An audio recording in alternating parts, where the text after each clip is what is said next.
نحمده ونصلی علی رسولہ الکریم اما بعد فاعوذ باللہ من الشیطان الرجیم بسم اللہ الرحمن الرحیم. حاضرین و سامعین اکرام، السلام علیکم ورحمۃ اللہ وبرکاتہ. پروگرام الدین الخالص کے ساتھ حاضر خدمت ہیں اور اس وقت ہمارے ساتھ معروف دینی اسکالر مفتی محمد اسحاق صاحب تشریف فرما ہیں. مولانا، ہمیں ایک سوال موصول ہوا ہے کہ لفظ سگ لفظ استعمال کرنا جائز ہے؟ جیسے سگے مدینہ، سگے میرا، یہ لوگ استعمال کرتے ہیں. اللہ نے تو انسان کو اشرف المخلوقات بنایا یا بہرحال جانوروں سے اچھا بنایا ہے، تو ایسی صورتحال میں کوئی آدمی اپنے آپ کو اس طرح کے الفاظ سے یاد کرتا ہے یا نعتوں میں لکھتا ہے، تو کیا آیا یہ جائز ہے یا نہیں؟ جب لوگ بال کی کھال اتارنے لگتے ہیں، ایک بات کو بہت دور تک کھینچ کر لے جاتے ہیں، تو پھر اس طرح کے سوال پیدا ہوتے ہیں. جو آپ کو سگے میرا کہتا ہے یا کھا کے در کہتا ہے کہ میں رسول اللہ کے دروازے کی خاک ہوں، تو جو نادان آدمی وہی اس بحث میں پڑے گا نا کہ یہ آدمی سے مٹی بننا چاہتا. مٹی کیوں بننا؟ آدمی کا ایک کلمہ محبت سے بیچارہ کہتا. تو خواہ مخواہ کی نا نکتہ چینی اور اس طرح کی باتیں جو نا یہ کرنی چاہیے. سگے میرا یا سگے رسول اگر کوئی کہتا ہے نا تو بیچارہ کتا نہیں بننا چاہتا. کتے کو لوگ حقیر جانتے ہیں، حالانکہ یقین جانے کتے کا ادب کرنا چاہیے. میری بات سن لیں آپ، تو کتا ضرور ہے اللہ تعالیٰ نے ہمارے لیے حرام کر دیا، مگر آپ کو کیا پتا کہ قیامت کے دن ہم سے وہ بہتری نکلے، ہم اس سے زیادہ جوتیاں کھاتے رہوں، وہ جنت میں چلا جائے. ایک بات جو اللہ کے نیک بندے کی نا اس کو پلے باندھے. آپ لوگ سارے بے لحاظ سے بالکل گمراہ ہیں کہ کتا خنزیر جو اس کو سمجھتے یہ بہت حقیر چیزیں نہیں، یہ سب اعلیٰ چیزیں ہیں، صرف ہمارے لیے حرام ہے، استعمال نہیں ہم کر سکتے. ورنہ کوئی عیب نہیں کہ اپنے مریدوں کے ساتھ، جیسے میں آپ شاگردوں کے ساتھ جا رہا ہوں، حضرت ابوبکر صدیق بہت بڑے بڑی جا رہے تھے، کتا جا رہا تھا، تو حضرت شبلی جو تھے نا وہ کتا جب آیا تو ہاتھ باندھ کے کھڑے ہوئے، جب تک وہ گزر نہیں گیا کھڑے رہے. تو بچوں نے پوچھا کہ آپ نے کتے کا اتنا ادب کیا؟ تو آپ نے فرمایا وہ بولتا نہیں تھا، ہماری طرح بول نہیں سکتا، زبان حال سے یہ بات سمجھا تھا. یعنی اس کو دیکھ کر یہ پتا چلتا تھا کہ ماؤ تو از یک گلستان ہے از ما رحمتہ، ہم ایک ہی باغ کے دو پودے ہیں، ایک ہی باغبان نے لگائے ہیں، مجھ سے منہ نہ پھیر، گھر چلتا فطرہ گل کر دو مارا خار تھا. یہ مالک کی مرضی ہے، تجھے پھول بنا دیا، مجھے کانٹا بنا دیا. اس لیے نادان لوگ سمجھتے ہیں کہ یہ حقیر ہے، اللہ کی مخلوق ہے. میرے سامنے ایک بہت بڑے ہمارے بزرگ عالم سے مولانا غلام رسول قلعہ میاں سنگھ گزرا والا نے، ایک مولانا غلام رسول آدھی پڑھی یہاں سے اہل حدیث، ان کی اولاد بھی بڑی عالم ہے. تو کتا دیکھا انہوں نے جس کو کیڑے پڑ گئے تھے، بیچارہ ٹھہر نہیں سکتا تھا، وہ کیڑے تنگ کر سے دوڑا پھرتا تھا. مولانا نے بھاگ کرنا بڑی محنت سے اس کو روک کر پکڑا، اپنے حجرے میں لے آیا، جیسے میرا حجرہ، باندھ لیا. اس کے زخم خود دھوتے تھے، دوائی لگاتے. تو کئی لوگوں نے کہا آپ نے کتے کو رکھ چھوڑا. فرمایا شرم کرو، اللہ کا ایک جانور تنگ تھا، میں اگر اس کی خدمت کر رہا ہوں اللہ مجھے اس کا اجر دے گا. اس لیے یہ بیہودہ باتیں نہیں کرنی چاہیے، دوسرے کا مقصد سمجھنا چاہیے. اگر وہ سگے رسول کہتا میں حضور کے دروازے کتا ہوں، آج ہی کر رہا کہ حضور کا ادنا خادم، سچ مجھ تم نے بنا لیا کہ یہ کتا بننا چاہتا ہے. یہ تمہاری اپنی عقل کا قصور، تم خود گمراہ ہو گیا. شاہ کے در رسول اگر میں کہتا ہوں کہ حضور کے دروازے کی مٹی، تو ایسے کلمے جو آجی سے کوئی کہتا ہے نا محبت سے، ان کو برا نہ منایا کرو، کچھ ادب سے بھی حاصلائی ہونے. لٹریچر پڑھا کرو، پتہ چلے کہ لٹریچر کی زبان اور ہوتی ہے، ڈکشنریاں اور ہوتی ہیں. وسیم صاحب پوچھتے ہیں، ایک بات کتے کی اور یاد آئی کہ باجی بسامی جو ہے نا ان کو لکھتے ہیں شیخ فرید الدین عطار کہ باجی درمیان ماں ہم تو جبریل در ملا کا، جو فرشتوں میں درجہ ہے نا جبریل علیہ السلام کا، امت کے ولیوں میں وہ درجہ باجید کا بہت بڑا. تو تالاب تھا، اس میں چھوٹی سی پگڈنڈی تھی بنی ہوئی، ادھر بھی گندا پانی نیچے سے. تو یہ بھی جا رہے تھے، آگے سے کتا آ گیا، یہ پانی میں اتر گیا. کتے کو موقع دیا کہ وہ اوپر سے چلا گیا. تو شاگردوں نے کہا کہ حضرت کتے نے کون سی نماز پڑھنی، وہ پلید بھی تھا پہلے ہی، تو پھر کیا ہو جاتا پانی میں اتر جاتا. آپ نے فرمایا بیوقوفو، جو یہ ہے نا پلیدی لگ گئی کپڑوں کو، یہ جسم کو، یہ پانی سے دھل جائے گی، مگر جو غرور پیدا ہونا تھا نا کہ میں کتے سے بہتر، اس کو کوئی نہیں دھو سکتا. اس لیے تم کیوں سمجھتے کتے کو کی وجہ سے میں اتر گیا. غرور سب سے بڑی بات. آدمی اللہ کے سامنے جھکا رہا ہے کہ مجھے اگر اس نے انسان بنا دیا، میں کوئی میرا میرٹ تھا تو سرخاب کے پر سے مرضی اس کی. بات کی تہ تک پہنچا کر فضول باتیں نہ ان میں نہ تھمسا کر. وسیم صاحب پوچھتے ہیں کہ میں نے نقش بندیہ ویسی سلسلے کو پڑھا ہے اور اس میں لکھا ہے کہ اللہ نے آدم کو اپنی صورت پہ بنایا، اور اس کا حوالہ مشکات شریف کی حدیث ہے، اور تشریح میں بھی لکھا ہے کہ یہ کشف سے پرکھ لیا گیا کہ معاملہ ایسے ہی ہے. آپ نے ایک کلپ میں فرمایا نہ خدا کا کوئی جسم ہے اور نہ اس جیسا کوئی ہے. برائے کرم الجھن دور کر کے شکریہ کا موقع دیں، جزا فی الدارین کی دعائیں لیں. یہ سوال آپ نے کیا بالکل ٹھیک ہے. میں نے جو بات کہی نا اس میں تو امت میں سے کسی کا اختلاف ہی نہیں کہ اللہ کا نہ کوئی جسم ہے نہ اس کی کوئی صورت ہے، کوئی رنگ نہیں. اگر یہ چیزیں ہوں تو پھر تو ہماری طرح کا ہی ہونا تھا، چمکتا ہوگا زیادہ، مثل تو ہو گیا پھر ہماری طرح. اللہ نے جب کیا دیا لے سکتے مثلی سے. دو چیزیں تم نے دیکھی سنی پڑھی، ان میں سے کوئی ہے اس کی طرح کی. اس لیے اللہ کے بارے میں تو بالکل دروازہ سیل ہے، کچھ نہیں سوچ سکتے کہ وہ کیا ہے. جو سوچیں گے کفر ہی ہو، ہماری حد اندر آ کے وہ پڑے.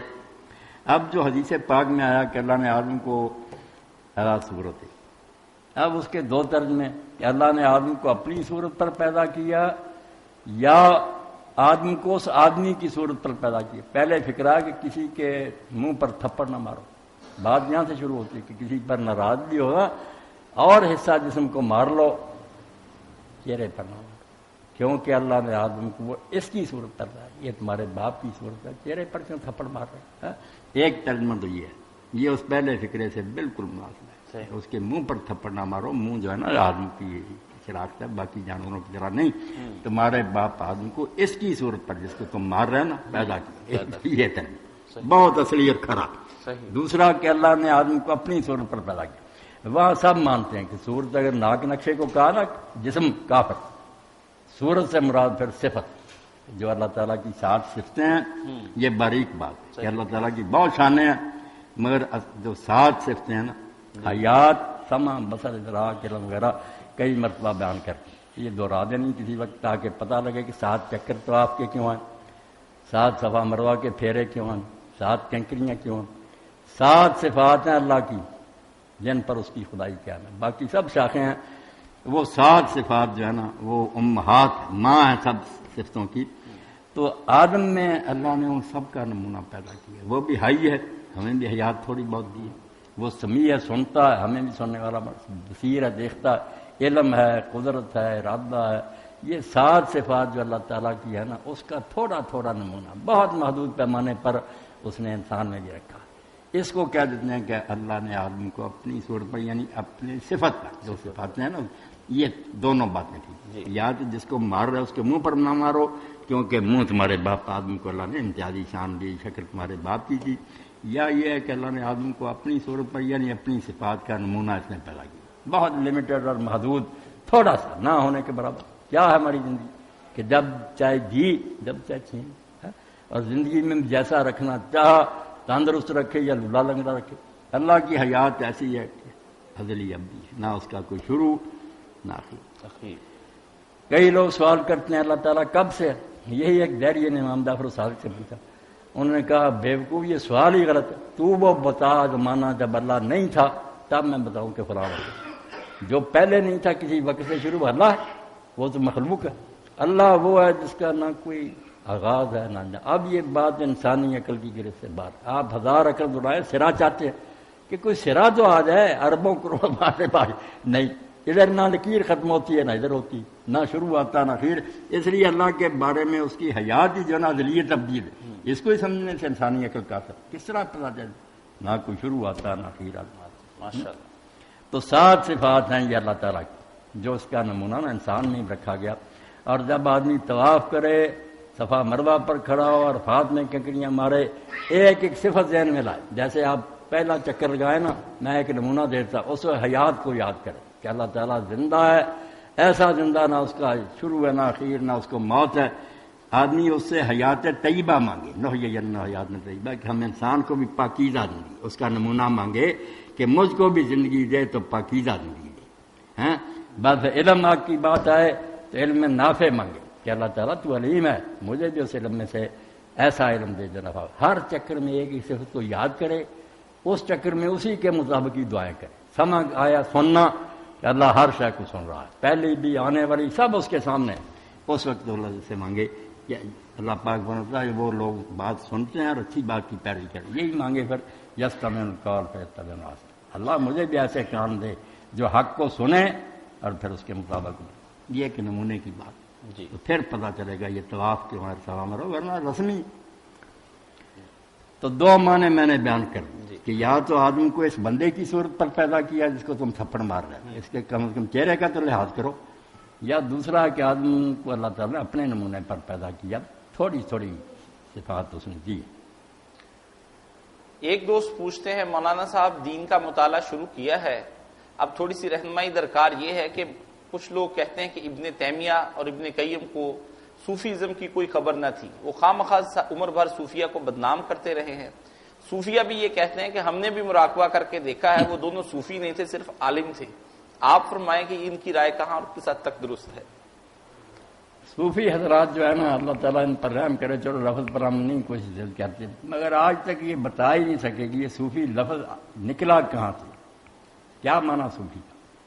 کچھ کہتے ہیں یہ صوف سے نکلا کہ اون پہنتے تھے پہلے درویش، اس لیے صوفی کہلاتے۔ کچھ کہتے ہیں نہیں یہ اصحاب صفا کی طرف منسوب ہے کہ اصحاب صفا جیسے درویش تھے یہ بھی ان کے راستے پر چلتے ہیں۔ وہ گرامر والوں نے کہا یار صفا سے صفی بنتا ہے، واؤ نہیں آتی نہ شاد، یہ شاد کہاں گی، صفیون، یہ صوفی کیا پھر ہار جاتے ہیں۔ آخر میں انہوں نے یہ پناہ لی کہ یہ صوفی جو ہے نا، فلاسفی، وہ یونانی لفظ جو حکمت و علم اس سے نکلا۔ اس طرح طرح طرح کی باتیں کرتے، خود ہی نہیں پتا اپنے شجرہ نسب کا، نہ یہ قرآن میں آیا نہ حدیث میں آیا، وہاں مومن متقی اور لفظ صوفی کوئی نہیں آیا۔ تو ابن تیمیہ اور ابن قیم اگر کہنا ان معنوں میں صوفی تھے کہ چلے کاٹتے تھے اور اس طرح کی غیر شرعی نہیں، تو ان چیزوں کو ختم کرنے والے تھے، انہوں نے دین کو زندہ کیا۔ اور اگر صوفی کا معنی کہ اللہ سے محبت کرنے والا، رسول کے سے محبت کرنے والا، اخلاص، تقویٰ، پرہیزگاری، ان دونوں سے بڑا کوئی صوفی نہیں۔ اس کی کتاب ابن قیم کی مدارج السالکین ہی پڑھ لیں، آنکھیں کھل جائیں۔ بڑے بڑے لوگوں نے اس کو پڑھا، سب مانتے ہیں کہ کوئی نہیں تصوف کو اتنا سمجھتا۔ ہاں، منازل السائرین تھی جو شیخ الاسلام ہروی نے لکھی تھی تصوف پر، اتنی گہری کتاب کہ ہم اس کو سمجھتے ہیں محمد ابن قیم نے حل کیا۔ مدارج السالکین بین ایاک نعبد و ایاک نستعین، کہ ایاک نعبد سے لے کر ایاک نستعین تک کتنے اسٹیشن آتے ہیں، یہ بات میری آپ کی سمجھ میں آتی ہے کہ یہاں سے چلتے ہیں راستے میں کتنی منزلیں، صبر، شکر، رضا وغیرہ، ان کو پھر دین سے بیان کیا، ان کے حوالے دیے، وہ کس طرح پیدا ہوتی ہیں۔ مدارج السالکین، یہ سید سلیمان ندوی رحمۃ اللہ علیہ نے جو الرد علی المنطقیین ہے نا ابن تیمیہ کی، وہ چھپائی، اس کے حاشیہ میں لکھتے ہیں کوئی ماں کا لال ایسی کتاب لکھ سکتا؟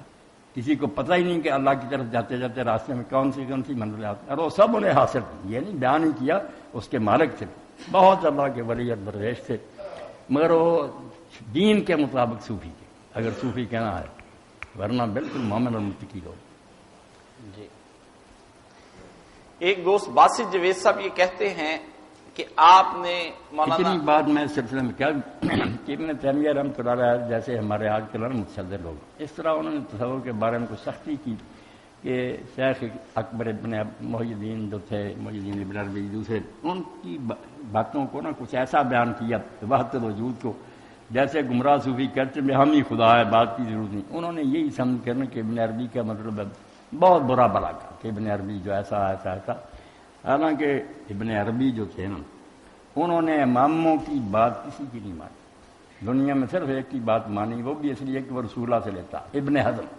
انہوں نے جو پوری کتاب فتوحات مکیہ لکھی نا، لکھتے ہیں وضو نماز سے لے کر کہ فلاں امام یہ کہتا، فلاں یہ کہتا، جو ابن حزم نے کہا نا ظاہری کہ رسول اللہ یہ کہہ کہ ہم نے امام کی سنیں، اس کو لے کر پھر انہوں نے دین کی حکمتیں بیان کی، الفتوحات المکیہ، کہ مکے میں جو ان کے سینے میں رب نے ڈالا کہ تم وضو کرتے ہو منہ کیوں دھوتے ہو، کیوں کا جواب ہر ایک کر دیا، پاؤں کیوں دھوتے ہو، سر کا، پچھلے جمعہ میں تھوڑا سا بیان یہ انہوں نے فقہ ظاہری کہ کٹڑ قرآن سنت پر رہنا اور اس کی شرح بیان کی۔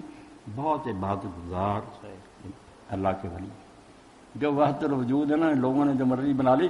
وحدت الوجود کیا کہ ثانی صاحب فرماتے ہیں کوئی تھوڑا پڑھا ہو حافظ کسی بستی وہاں آ جائے جو 14 قرأتیں پڑھا ہوا اور تجوید کا، تو لوگ تعارف کرائیں یہ ہمارے حافظ صاحب بھی قاری ہیں، تو قاری صاحب کہیں میں کہاں قاری ہوں، قاری تو یہ ہے، تو اس نے یہ کہہ دیا کہ میں یہ بن گیا، وہ تو اپنے آپ کو مٹا رہا ہے کہ اس کے سامنے میری کیا چیز۔ اس لیے وحدت الوجود کیا کہ بندہ کہے میں ہوں، اسی لیے حکم ہے شریعت کا میں وہ پورے کر رہا ہوں، مگر جب معاملہ خدا کا آتا نا کہ خدا کے سامنے کچھ ہو کچھ نہیں، جب سورج آتا چاند ستارے نظر آنا سے رک جاتے. یہ ہے بیٹا اللہ تعالیٰ کہ اللہ کی بات شروع اللہ اکبر کہو ہم کچھ نہیں، نہ نبی ہے کچھ نہ فرشتے، وہ اللہ ہی ہے. یہ پھر بے ایمان لوگ چڑھ جاتے ہیں کہ تم نے سب کو فنا کیا، اس کے سامنے فنا ہی فنا، اس کے تو حکم سے قائم، چاہے اسی وقت مٹا کر رہے. سورہ مائدہ آپ پڑھیں جب لوگوں نے کہا عیسیٰ خدا کا بیٹا، اللہ اتنے ناراض ہوئے کہا اگر اللہ چاہے کہ مسیح کو اور اس کی ماں کو اور جتنے زمین میں ان کو ہلاک کر برباد کر دے، کون اس کا ہاتھ پکڑے گا؟ یہ لفظ فرمایا عیسیٰ کو بھی میں تباہ کر دوں گا، اس کی ماں خدا بناتے پھرتے. تو ڈر جاؤ مشرکو، اللہ سے نہ مقابلہ کرو کسی ولی نبی کا، ہمارے مقابلے میں کہو کہ نبی ہم سے بہت اونچے ہیں، ولی اچھے ہیں. خدا کے سامنے نہیں کچھ ہے، اس کو جو بنائے ہوئے حاجت بندے. صحیح. باسط جوید صاحب کہتے ہیں کہ آپ نے اکثر خطبات میں مولانا احمد رضا خان بریلوی رحمۃ اللہ علیہ کی تعریف کی، بجا میں مان گیا، لیکن بات یہ ہے کہ ان کی کتابوں میں جا بجا شرک اور بدعت ہے. لوگ آپ کو فالو کرتے ہیں، وہ آپ کی باتوں کو سن کر مانیں گے بھی، بعد میں اس کی گئی تعریف سے جا بجا شرک اور بدعت کے حوالے دے دے کر ہمارا منہ بند کرتے ہیں. کوئی وضاحت درکار ہے تو برائے مہربانی وہ وضاحت ضرور کر دیں. میرے بھائی آپ سنتے رہتے ہیں، ہم اللہ کے رسول کے علاوہ کسی کو نہیں اتھارٹی مانتے کہ اس کی ہر بات صحیح ہے، نہ حدیث مولوی، نہ وہ اب ابن تیمیہ کا نہیں کہہ رہا تھا کہ انہوں نے ابن عربی کے بارے میں کہا وہ نہیں ٹھیک بات ہے. تو ہم رام مرحوم نے اگر کوئی باتیں اچھی کہی ہیں اس کی وجہ سے کہہ دیں، تو اگر غیر مسلم کافر نے بھی کوئی اچھی بات کہی تو کہہ دیں گے ٹھیک ہے، یہ تو پھر آپ میں ٹھیک ہے. تو اس سے یہ نتیجہ نکالنا کہ اس کا سب کچھ ٹھیک ہو گیا، یہ آپ کی اپنی غلط فہمی. یہ کوئی حق نہیں، نبی کے سوا کسی کوئی صحابی کو بھی نہیں حق، اس کی بھی باتیں غلط ہو سکتی. صحیح. بڑے بڑے نیک لوگوں نے یہ بات لکھی ہے کہ صحابہ کرام میں سے کئی فتوے ایسے دیے ہیں ان لوگوں نے کہ اگر آج کوئی عمل کرے سیدھا دوزخ میں جائے گا. ان کو اس لیے نہیں برا کہہ سکتے کہ انہوں علم نہیں تھا، ورنہ غلط فتوے دیے ہیں. یہ کوئی بات نہیں کہ ساری باتیں ٹھیک ہوگی. علامہ البانی صاحب ایک جگہ لکھتے ہیں کہ جو کہتے ہیں جی صحابہ کی پیروی کرو، وہ کہتے ہیں کس کی پیروی کرو گے؟ کوئی کہتا برف گر رہی ہے نا جن کو اولے کہتے ہیں، بارش میں برف گرتی ہے، وہ کہتے ہیں روزے میں کھاتے جاؤ، یہ کوئی روٹی ہے، اس سے کوئی روزہ نہیں کرو. اور کہتے کون مانتا ہے؟ کتنے صحابی جو کہتے ہیں اگر بیوی کے ساتھ معاشرت کرو مگر پہلے ہی الگ ہو جاؤ، منی خارج نہیں ہے، کوئی غسل نہیں، صرف استنجا کر کے وضو کر لو. بالکل فتویٰ غلط. اگلے جمعہ میں حج کا بیان کروں گا، جو طارق ارمی نے لکھا نا کہ حضرت عمر کا یہ فتویٰ بالکل غلط فتویٰ. تو یہ بات نہ سمجھیں کہ میں نے تعریف کر دی تو سرٹیفکیٹ دے دیا کہ سب باتیں غلط ہیں. ٹھیک ہے، یہ پلے باندھ، اچھی بات ہے، ٹھیک ہے. بسم اللہ. عمران صاحب پوچھتے ہیں کہ بچے کے عقیقے کے لیے 7ویں دن اگر نہیں وہ عقیقہ کر سکا اور کوئی گنجائش نہیں پیدا ہو سکی اور بعد میں بھی تنگ دستی غالب رہی، ایسی صورت میں اسلامی شریعت میں اس شخص کے لیے کوئی معافی یا نیک نیت ہونے پر اجر مل سکتا ہے؟ عمرہ تو ہر حکم شریعت پورا کر سکتے ہیں، جن لوگوں پر مفلسی ہے وہ ان پر رحمت ربانی کی برکھا بھی برستی ہے، یہ دونوں جگہ بحرومی بڑی برکھا برسی، بالکل نا، وہ جنتی کوئی بات نہیں. اگر ان کے پاس نہیں تو ان کا عقیقہ ہی عقیقہ، وہ بیچاروں نے کیوں کرنا؟ جن کے پلے ہے نا کچھ وہ عقیقہ ضرور. مسکین اور فقیر لوگوں کو کوئی نہیں، بس وہ دعا کرے. مولانا اسی کے ساتھ یہ اس بات کا بھی ضرورت باقی اگر اس فور بھی جیسے امام مالک موطا میں لکھتے ہیں نا کہ چڑیا ہی پکڑ کر ذبح کر دے اللہ کے لیے، وہی شوربہ بنا کر کھلا دے، سنت پوری کر کہ نیاز دے دی ہم نے اللہ. مولانا اس کے ساتھ یہ بھی فرما دیں کہ اگر سارے مسئلے بیان کریں. اس میں تو آپ نے بڑا اچھا یہ بتایا کہ چڑیا والا، لیکن ساتھ میں یہ مرغی بھی کر سکتا، واہ کبوتر کر. تو جن لوگوں کے پاس بعد میں مسائل آ جائیں تو کیا ایسی صورت میں وہ اپنے بعد میں بھی بعد میں اگر کر دیں تو اچھی بات. صحیح. عقیقے کا وقت گزر گیا. عقیقہ اصل میں عربی زبان میں کہتے ہیں بچے کے سر پر جو بال ہوتے ہیں نا ماں کے پیٹ سے آتے، جس کو ہم اپنی زبان میں چانڈ کہتے ہیں، وہ 7ویں دن پھر بال منڈوائے جائیں اور اسی موقع پر یہ دم عقیقہ چانڈ لوائی کی لے آ کے شکر ہے بچہ 7 دن کا ہو گیا خیریت سے، اس وقت بال مونڈے جائیں، ادھر جانور ذبح کی. تو موقع تو ہے وہ، اگر نہیں اس وقت ہو سکا بعد میں کرے صدقہ ہی بہت اچھا. عمران صاحب پوچھتے ہیں کہ والدہ بریلوی ہیں، والد مرحوم کا 40واں کروانا چاہتی ہیں، میں اہل حدیث ہوں، بدعت سے متنفر ہوں، کوئی مشورہ عنایت فرمائیں کہ شامل ہو جاؤں یا رسم کے دن گھر سے نکل جاؤں؟ بس اس کے لیے بچہ آپ ہی کوئی مناسب ترکیب سوچیں نا کہ ماں بھی ناراض نہ ہو، ماں کو بھی بوڑھی کو کیوں ناراض کرنا. اس عمر میں بیچاری ایڈی اتنی پڑھی لکھی نہیں، دکھ ہوگا اس کو کہ ابا کا دینا ہے، یہ بچہ چلا گیا، اس بیچاری کو یہ گہرے مسئلے جو ہے نا کہ یہ بگڑ رہا ہے، یہ کیا معلوم، اس لیے اگر آپ دعا میں شریک ہو جائیں، زیادہ فضول باتوں میں نہ حصہ دیں تو کوئی بات نہیں۔ صحیح۔ ایک صاحب پوچھتے ہیں کہ کیا شوہر مردہ بیوی کو غسل دے سکتا ہے، اسے قبر میں اتار سکتا ہے، کاندھا دے سکتا ہے یا نہیں؟ مردہ بیوی کو، میت ایک شوہر اپنی مردہ جو بیوی دے سکتا ہے، بالکل بیوی کو دے سکتا۔ یہ جو کہتے ہیں نا ختم ہو گیا نکاح اس لیے نہیں دے سکتا، یہ بھی بات ہے ان کی غلط۔ صحیح۔ قبر میں بھی اتارنے نہیں دیتے کہ تم نہیں، اب تم اس کے محرم نہیں رہے، اس لیے تم الگ ہو جاؤ اس میں، یہ صحیح۔ ان کی ایسی بات کہ خامن کا تعلق بالکل ختم ہو گیا، بیوی اگر ان کو غسل دینے لائے اس کو کہتے ہیں ٹھیک ہے کیونکہ ابھی اس کی عدت میں، ایسی اپنی طرف سے کیسی باتیں کری ہے۔ یہ خامن بیوی دونوں ایک دوسرے کو غسل بھی دے سکتے، خامن دے دے بیوی دے دے، ان کا کیا آپس میں پردہ، کچھ نہیں۔ کیا سب نبیوں کو مہر نبوت عطا ہوئی؟ ڈاکٹر عابد یوکے سے یہ بات پوچھتے ہیں۔ ڈاکٹر صاحب مہر نبوت جو ہے نا، رسول اللہ کے کندھوں کے درمیان گوشت تھا، ابھرا ہوا اتنا اونچا تھا اور گرد اس طرح گول دائرہ تھا، سیاہ تین جیسے، یہ میرے اس طرح ہلکا تھا، یہ سارے گول دائرے میں بنے ہوئے تھے، ان پر چھوٹے چھوٹے بار تھے، درمیان میں انڈے کی طرح نا گوشت بھرا ہوا تھا۔ حضور کا یہ نشان پچھلی کتابوں میں بیان ہوا تھا کہ اس کے دونوں کندھوں کے درمیان یہاں گوشت بھرا ہوا ہوگا، حلقے کے درمیان گول تینوں کا حلقہ ہوگا، خالد کے حلقے اور ان میں وہ ہوگا، یہ باقی نبیوں کا نہیں، حضور کی خاص بات بیان ہوئی صلی اللہ علیہ وسلم۔ ایک صاحب پوچھتے ہیں کہ مولانا امام محراب سے تھوڑا سا باہر کیوں کھڑا ہوتا ہے، محراب کی حیثیت شریعت میں کیا ہے؟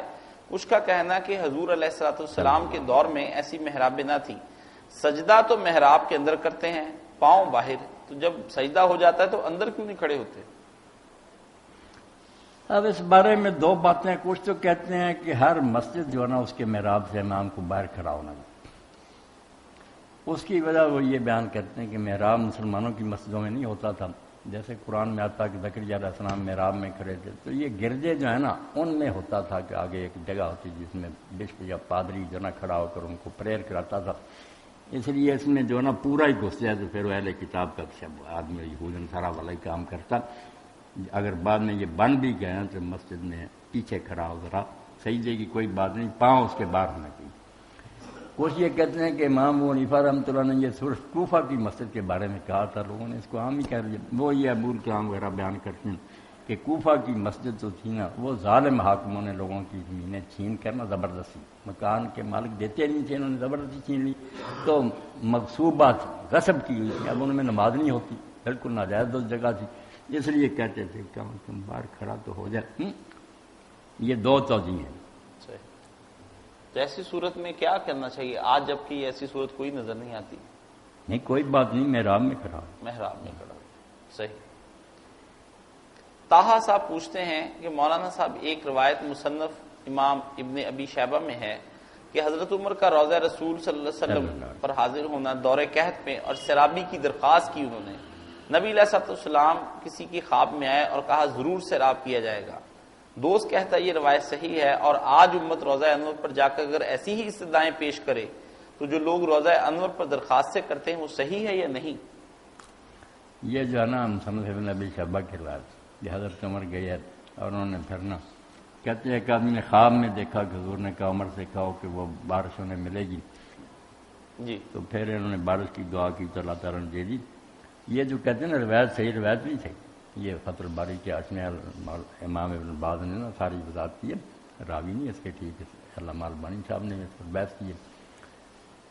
وفات کے بعد کسی نے حضور سے جا کر نہیں کہا کہ یہ کریں ہمارے لیے، زندگی میں دعائیں کراتے، اب بھی یہی طریقہ۔ آپ نے دیکھا نا کہ صحیح جو روایت ہے کہ حضرت عباس کو لے گئے رسول اللہ کے چچا کو اور کہا اللہ کے رسول جب تھے ہم ان سے دعا کراتے تھے، اب انہیں چچا ہے، تو انہوں نے پھر دعا کی تو اللہ تعالیٰ نے بارش دی۔ نبی علیہ السلام کو نہیں کہا، چچا کو حوالہ تو دیا کہ یہ رسول اللہ کے چچا ہے، بڑی بات ہے۔ مولانا اسی صورت میں آج کل ایک کتاب مطالعے سے گزری ہے دربار نبوت میں حاضری، مولانا مناظر حسن گیلانی صاحب کی، انہوں نے نبی کریم صلی اللہ علیہ وسلم کو پکار کے ان کے روضہ پر امت کی جو حالت ہے وہ سنائی ہے، اور اس کے بارے میں وہاں پہ یہ بھی کہا ہے کہ امت کی بگڑی بنانے کے لیے کچھ کیجئے، اللہ سے دعا کیجئے، یہ ایسی چیزیں جو ہمارے بڑے بڑے علماء لکھ دیتے ہیں جن کے عقائد بھی صحیح ہیں. تو یہ قائد صحیح ہے. بات یہ ہے کہ اگر تو آدمی سچ مجھ سمجھے نا کہ میں سنوا رہا ہوں، حضور سن رہے ہیں، حضور نے کرنی تو پھر تو بات غلط ہے، اس کا دین میں کوئی ثبوت نہیں. اور اگر یہ باتیں نہیں، صرف دکھی آدمی اپنے مصائب کا اظہار کرتا، جیسے ماں میری مر چکی ہے، پتہ نہیں اس کے سال میں اللہ بخشے، تو میں کسی موقع پر تنگ کر کہ ہائے اماں ہائے اماں، تو ماں نہ سنتی ہے نہ سنانا، اپنے دکھ کا اظہار فریاد کر. اس لیے اگر امت بھی کسی وقت چیختی ہے کہ اللہ کے رسول ہم تو مر مٹ گئے، تو رسول اللہ نے کیا سننا اور کیا سنوانا؟ اپنی جو شکایت ہے نا کر اللہ سے رہے، مگر صرف اظہار جذبات کا ایک طریقہ، اس میں تو کوئی حرج نہیں. سچ میں سمجھے نا، سن رہے ہیں سنا رہا پھر غلط. وہ مولانا حالی نے جو لکھی ہے خاصہ ہے خاصان رسول، اس کے بارے میں بھی آپ وہ بھی ایسا ہی صحیح. اسی کے ساتھ ہم پروگرام ختم کرتے ہیں. وآخر دعوانا ان الحمدللہ رب العالمین.